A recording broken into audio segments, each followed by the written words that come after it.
Je me souviens quand j'ai visité LG, quand je suis allé à la baie James, j'ai vu des choses dans ma vie, mais ça, c'est incroyable. C'est stupéfiant de voir ce que le Québec a construit.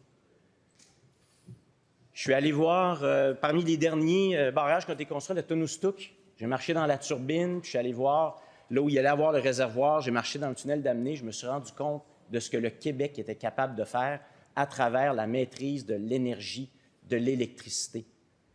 Et c'est pour ça qu'on dit que c'est notre richesse collective.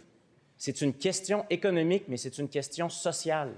On l'a dans les tripes, l'électricité et l'énergie au Québec.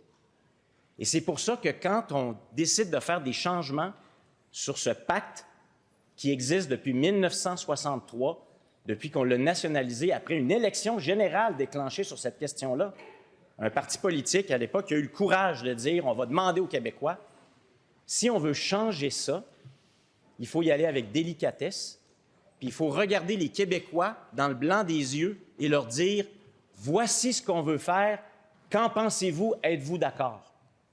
Et c'est malheureusement pas ce qui s'est passé. Et c'est le genre de réforme, c'est le genre de secteur qui ne peut pas se terminer par un bâillon, surtout quand il y a des questions complexes qui sont en train d'être travaillées de manière constructive par tout le monde. Et quand on dit qu'il y a une ouverture à la privatisation et qu'il y a une privatisation, c'est le projet de loi qui le dit. Au-delà des communications, les articles 38 et 39 du projet de loi font en sorte que pour la première fois depuis 1963, des compagnies privées vont vendre de l'électricité à d'autres compagnies privées. Puis ça, on se l'est dit au Québec, parce que c'est notre richesse collective, c'est nous qui l'avons construite. Il y a juste Hydro-Québec qui peut vendre de l'électricité. Puis ensuite, il y a les articles 72.1, 83, 95, 115, 116 qui sont des mécanismes pour une plus grande privatisation. On le dit aux Québécois, puis on leur demande.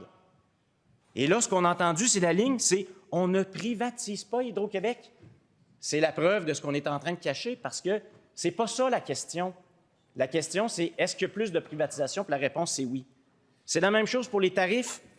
Quand on parle des articles 30, des articles 31, 35.2, 35, 35.1, 111, 75, c'est des mécanismes d'augmentation des tarifs.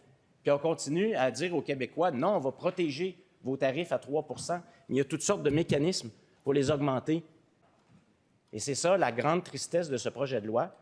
Et c'est une des principales raisons pourquoi nous allons voter contre, parce qu'on change le modèle de notre richesse collective du pacte québécois sans l'avoir dit aux Québécois.